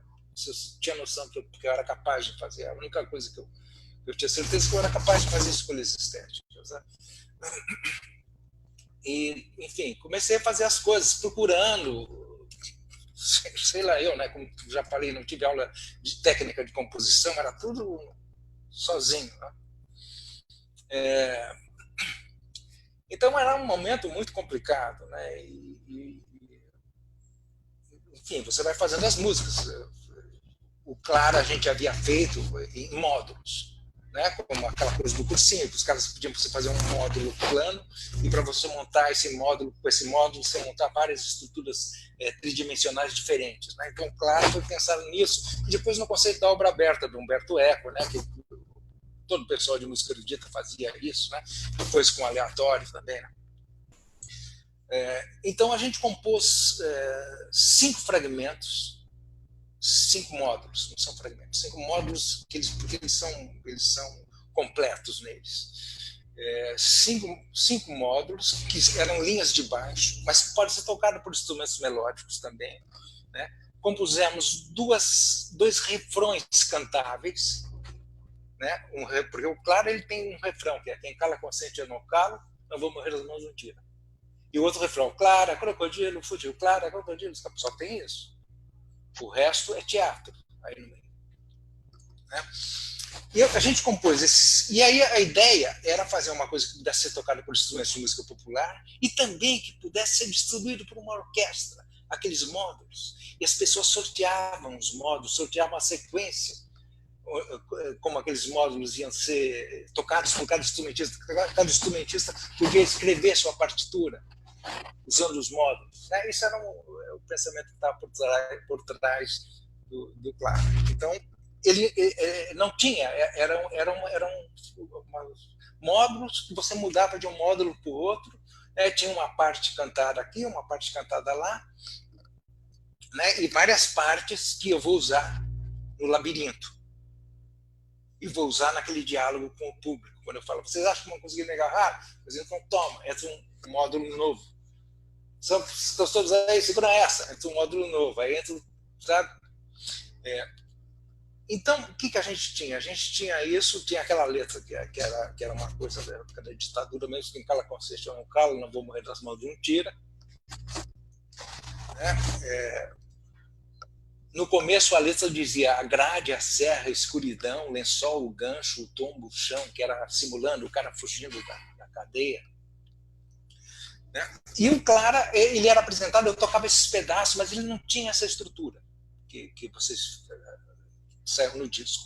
Você lembra, porque você viu várias vezes eu tocava, não tinha narração, não tinha nada. Eu fiz o Sabor do Veneno, fiz o Lástima, fui fazendo coisas, eu tentava fazer coisas melódicas também, né? Coisas que fossem mais, vamos dizer, palatáveis, né? Quando eu montei uma banda aqui em São Paulo, eu, o Paulinho, o Itamar e o Tonelli, nós começamos a ensaiar.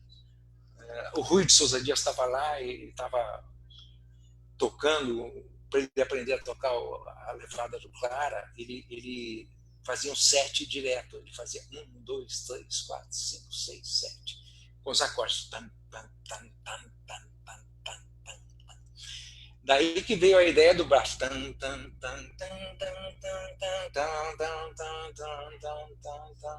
Esses ensaios com o Rui fazendo isso, porque a levada é...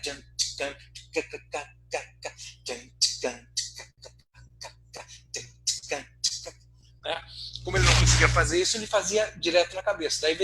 Aí pintou um dia que a gente estava ensaiando, né? Eu comecei a fazer uma narração, tipo Gil Gomes, tipo aquele cara que tinha antes do Gil Gomes. Mas você falava o negócio no ensaio. E essa coisa foi começando a aparecer na minha cabeça, né? Foi começando a aparecer a narrativa, né? Ainda não estava resolvido a estrutura da música, né?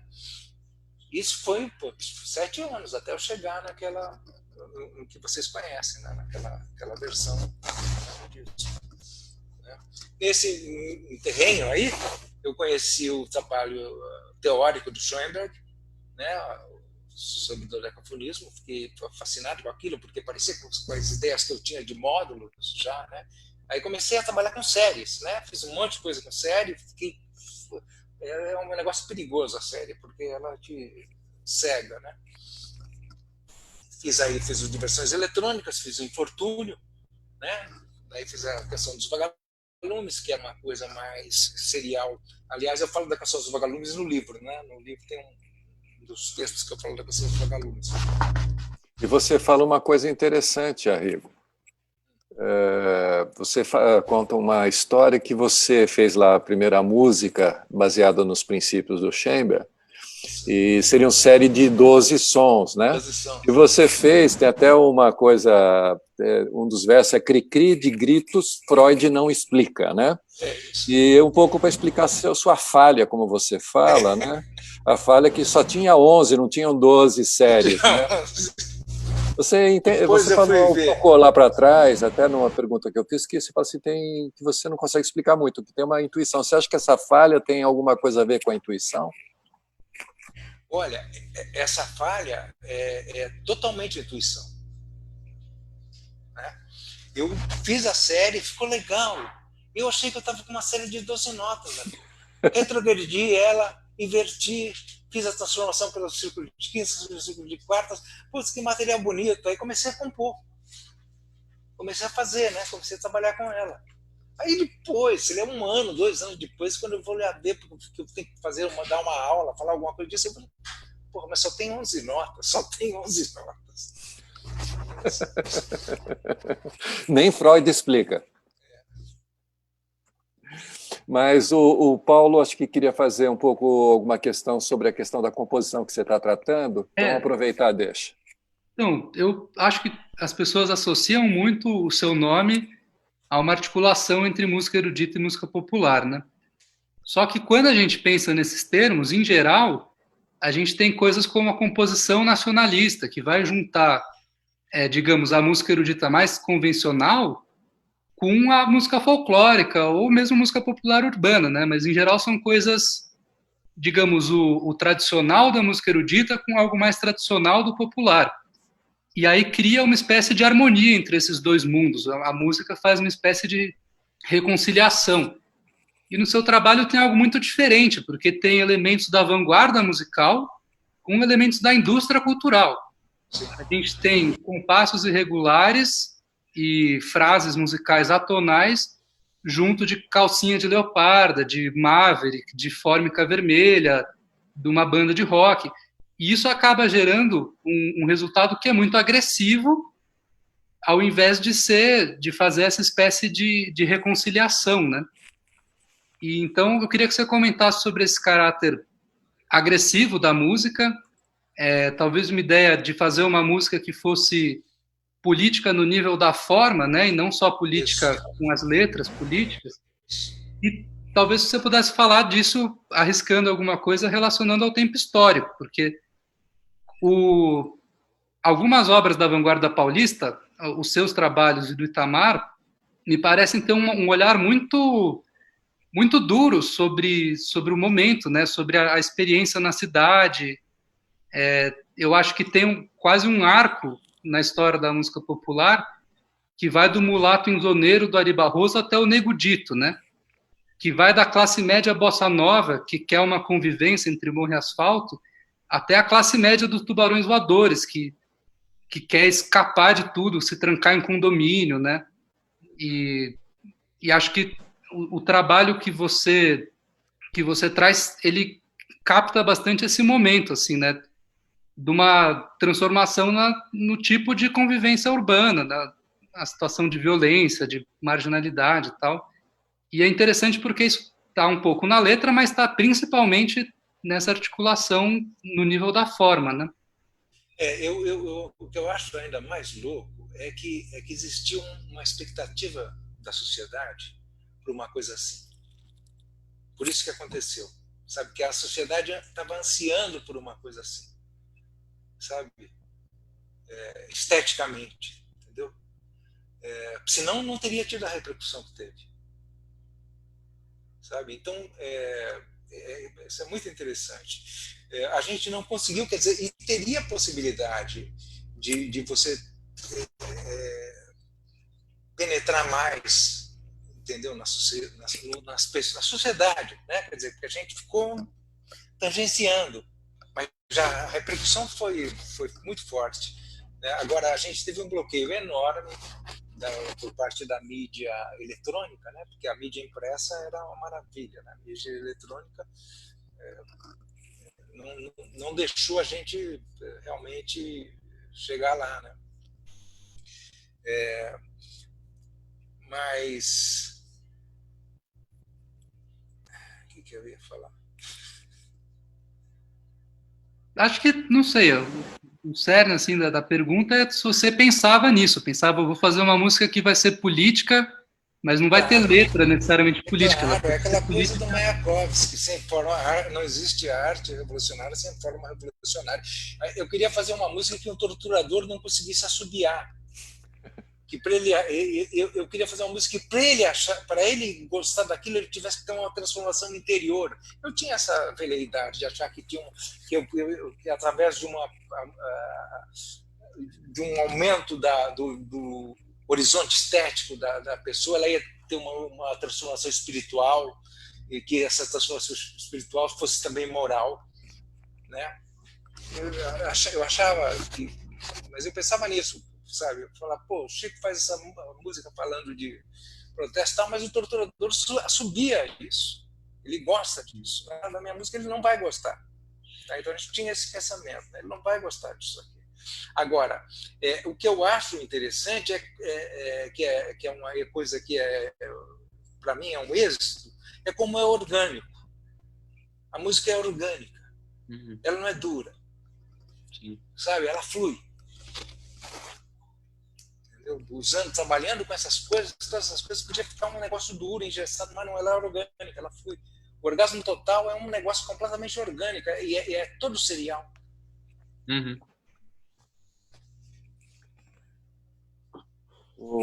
Você falou no orgasmo total, né, essa questão feminina, até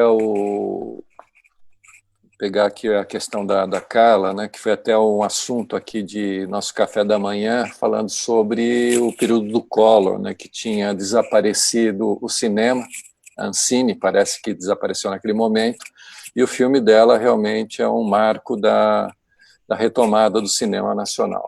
Mas, conversando com a Silvana, a gente assistiu os shows que você fez sobre o Roberto Carlos, Erasmo, e tem uma coisa muito divertida na sua interpretação, porque ao mesmo tempo que aparece uma coisa amorosa, de uma espécie assim de mimetizar esse canto, vamos assim, mais da música popular, também tem um grande grau de ironia, né, até um certo sarcasmo, salientando o papel da mulher nessas músicas, né, que é um papel muito de submissão.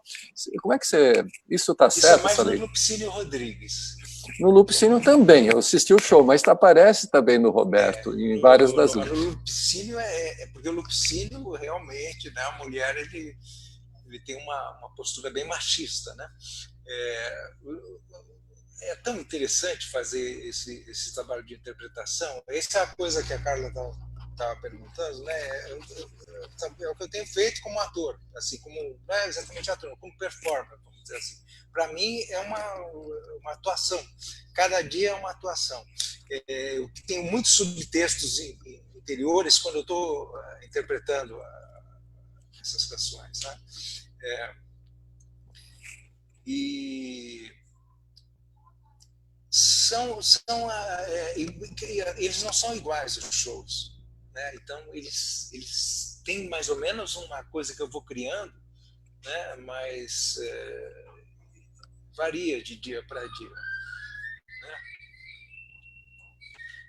Esse é o meu relógio. O passarinho. Mas tem a coisa do... É engraçado, porque são como é que se diz?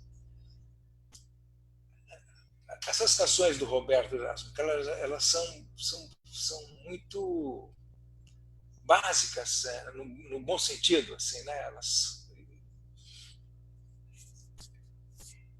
É uma coisa muito... Como é que eu vou dizer assim? Não sei pensar sobre isso. Mas, por exemplo, eu falo do fragmento de um discurso amoroso no show, né? Quando tem uma das canções que eu digo que ela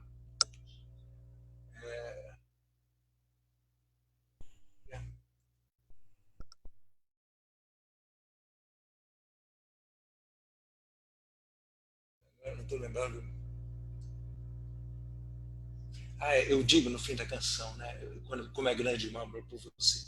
Termina a canção, o Paulo e o Sérgio ficam lá fazendo um corinho, né? Como é grande o amor por você e tal. E eu falo, pois é, como ontem, por exemplo, eu te disse que eu te amo, e você me respondeu, eu também como? Você não usou nem o verbo, eu também. Hoje você vai ouvir, hoje você vai me escutar.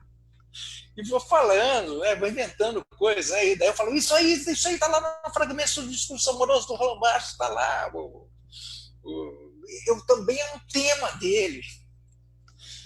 Então tem coisas assim, no meio dos detalhes, eu cito o Samba da Bênção, do Baden, do Vinícius, né? Cito O Homem e uma Mulher, o tema musical de Um Homem e uma Mulher, que é dessa época que o Samba da Bênção parece um homem e uma mulher. Então tem uma série de coisas assim, né? Eu vou movimentando aí.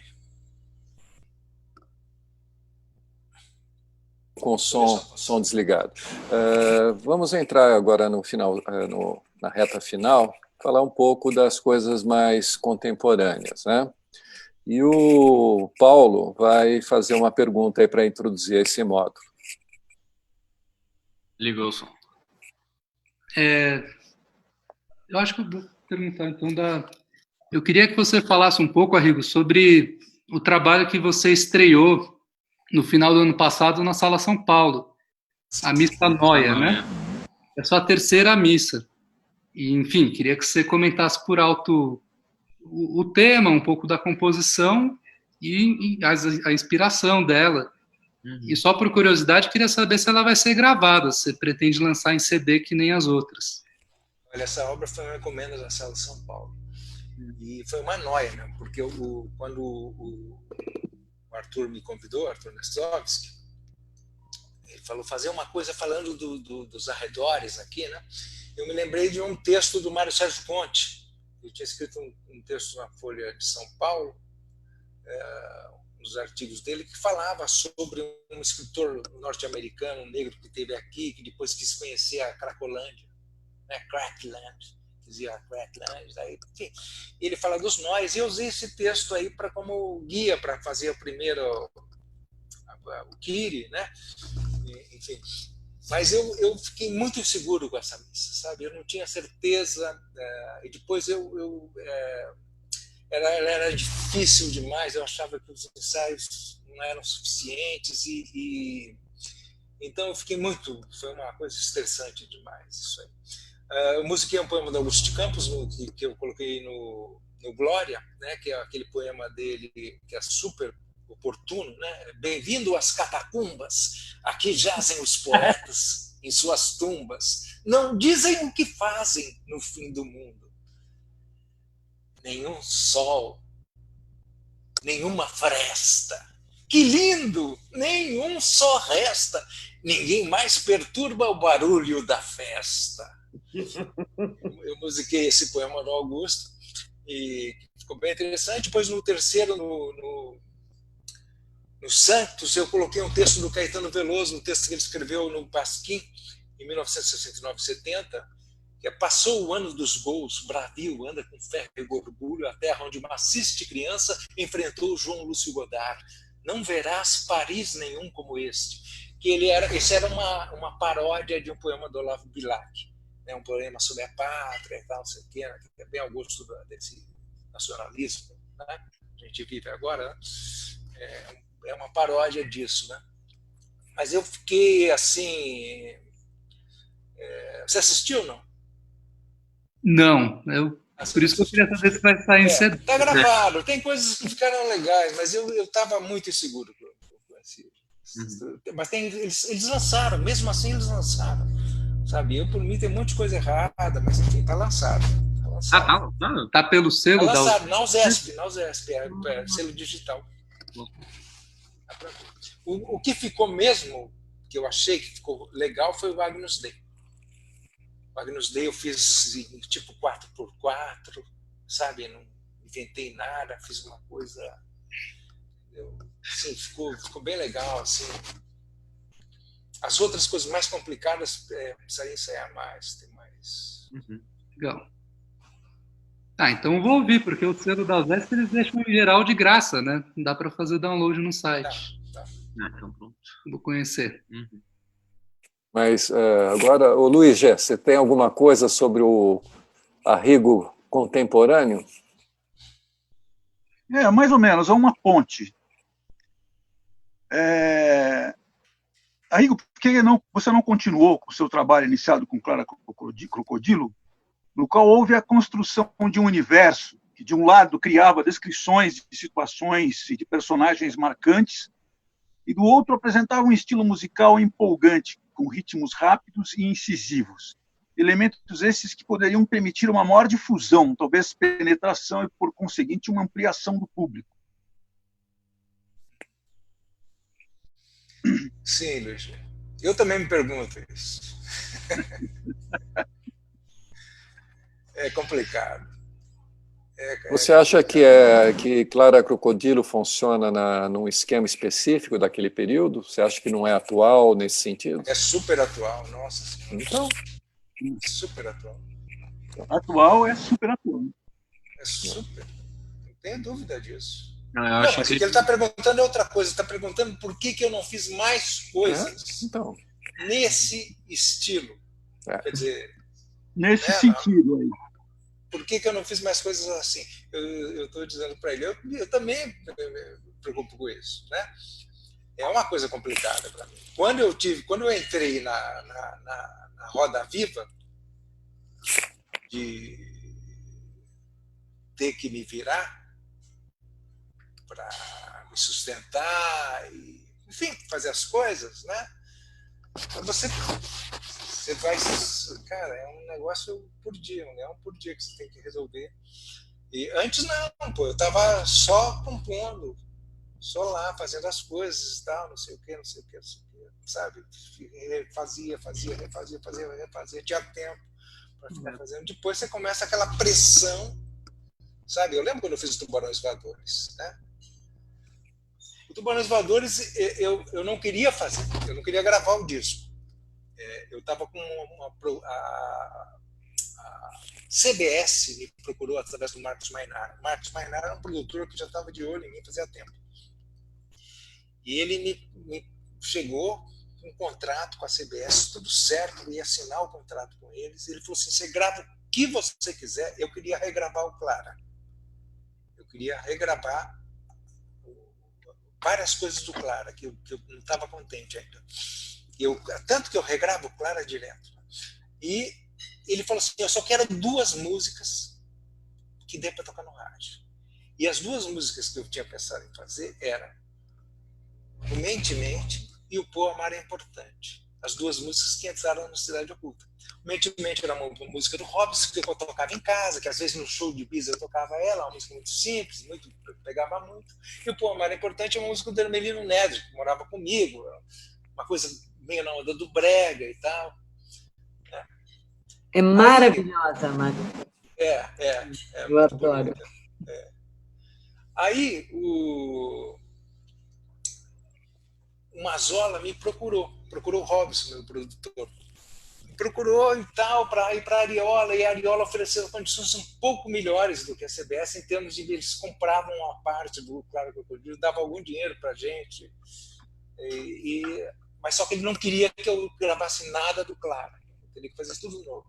E acabei indo para a Ariola, e aí tive que inventar um disco, fazer um disco, né? Então é aquele negócio, você começa a catar material. É uma coisa assim. É isso aí. O Clara você compôs, ensaiou, preparou ao longo de quase uma década, né? Eu fiquei refletindo, né, sobre... Cheguei a uma... E eu ainda queria trabalhar mais, porque, olha, você vê a versão nova do Clara com as meninas, né? Eu reescrevi todo o Clara, Claras e Crocodilos, né? Sim. Eu reescrevi. Tem uma outra coisa que eu fiz em 99, eu reescrevi o Clara para uma versão sinfônica, né? Com quarteto de cordas, quarteto de metais, percussão sinfônica e tal. Então, o material do Clara, ele é muito bom. O material musical é muito bom, entendeu? Então dá vontade de você ficar trabalhando com aquilo, sabe? Essa versão sinfônica tem gravação? Tem. E tem o Clara 2 pianos também, né? É verdade. Tem uma versão para 2 pianos, que é bem legal também. Essa chama a Saga de Clara Crocodilo. A Saga de Clara Crocodilo. Essa é bem virtuosística. Bem virtuosística. E aí, gente? E aí? Estamos bem? E estamos chegando ao final também. Mas quer que eu declame o poema ou não? Eu quero que você declame o poema que você prometeu. Então vou declamar. Para finalizar, tá bom? Não, tem mais uma perguntinha antes, mas você faz... A perguntinha é uma mensagem para quem está ouvindo. Então você declama e tem a última perguntinha. Era tão claro o dia, mas a treva do som baixando, em seu baixar me leva pelo âmago de tudo. E no mais fundo decifro o choro, o pânico do mundo, que se entrelaça no meu próprio choro. E compomos os dois um vasto coro. Ó dor individual, afrodisíaco, selo gravado em plano dionisíaco, a desdobrar-se tal fogo incerto em qualquer um, mostrando o ser deserto.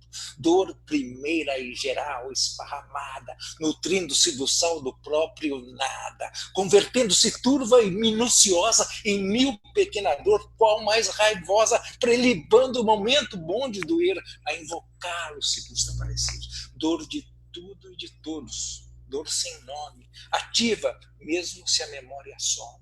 Dor do rei e da roca, dor da coisa indistinta e universa, onde repousa tão habitual e rica de pungência como um fruto maduro, uma vivência. Dor dos bichos, oclusa nos focinhos, nas caudas titilantes, nos arminhos. Dor do espaço e do caos e das esferas, do tempo que há de vir, das velhas eras. Não é, pois, todo amor alvo divino e mais aguda seta que o destino? Não é motor de tudo e nossa única fonte de luz na luz de sua túnica? O amor elide a face. Ele murmura algo que foge e é brisa e fala impura. O amor não nos explica e nada basta. Nada é de natureza assim tão casta que não macule ou perca sua essência ao contato furioso da existência. Nem existir é mais que pesquisar de vida um vago indício, a provar a nós mesmos que vivendo estamos para doer, estamos doendo. Agora esqueci o resto.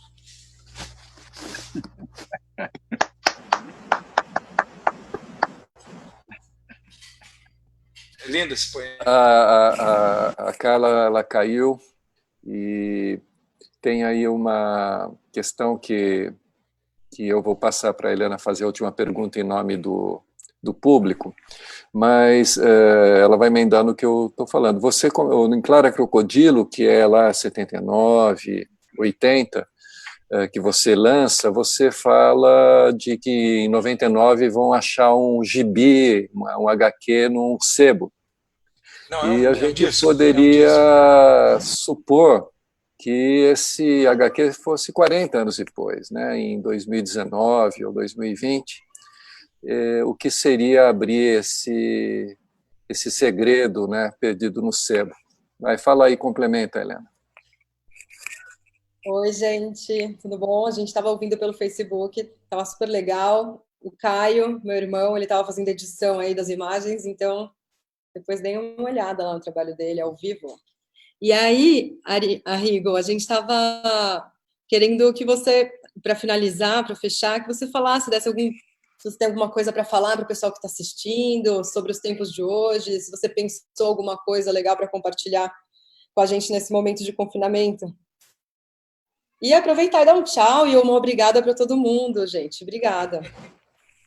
É engraçado, essa narração que você está falando do Clara aí, do final, que está no disco, eu nunca fiz em show. A narração do show era São Paulo, o dia. Hoje é que dia. Que dia é hoje? 12 de maio de 2020. São Paulo, 12 de maio de 2020, penitenciário estadual, o presídio mais bem guardado, mais bem gerado de todo o país. Aqui se encontra a escória. Sim, meus amigos, a escória é canalha da espécie humana, os piores criminosos, as mentes mais sórdidas. Então a narração era assim. Agora, como eu ia gravar o disco, eu não podia gravar isso falando a data do dia que eu estava gravando o disco.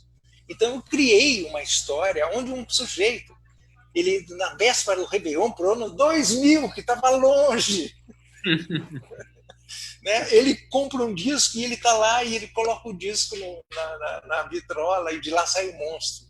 Que na realidade o Clara Crocodilo, a ideia dele é ser a música. O monstro é a música, né? Naquela parte que vocês acham que, como é que é? Do labirinto, né? Vocês acham que vão pegar? Tomem isso. É a música que ataca isso. E quanto ao momento de quarentena, né? É engraçado. A gente tem todo mundo de máscara, né? Todo mundo amordaçado.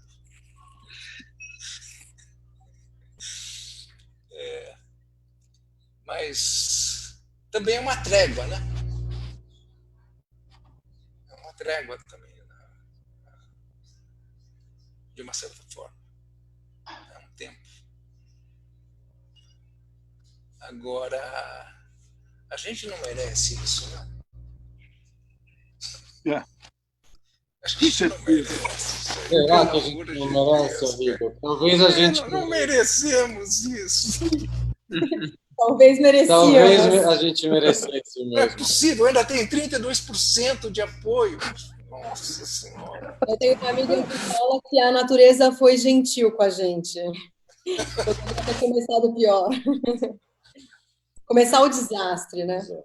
A gente não está falando mais da pandemia, mas do pandemônio, não é? Pandemônio, Eu queria agradecer muito vocês todos, a participação. Eu estava aqui nos bastidores acompanhando. A Carla teve um problema técnico, teve que sair, mas eu quero deixar aqui gravado o nosso agradecimento a ela também. Arrigo, Luiz, Caio, irmãos, pai, Abílio. Queria agradecer muito. Mãe. E todas as pessoas que acompanharam a gente constantemente ao longo de 2 horas. As pessoas estão mandando abraços aqui para vocês todos. E eu queria dar boa noite e força para todos nós. Obrigado, cara. Olha o livro que eu estou lendo. Olha o livro que eu estou lendo. Opa. Svetlana. Conhece, Ligia? A imagem, para mim, mudou e não dá para ver a capa. A guerra não tem rosto de mulher. Sei. Svetlana. Uma leitura bem leve, né? Bem leve. Alô, gente. Gente, valeu a trans aí. Valeu. Muito obrigado. Tudo, pessoal. Muito obrigado. Até o Transa Marieta 3. Então todo mundo dá um tchauzinho pra câmera que eu vou tentar parar o vídeo com todo mundo feliz aqui. Tá bom. Legal. Boa noite a todo mundo.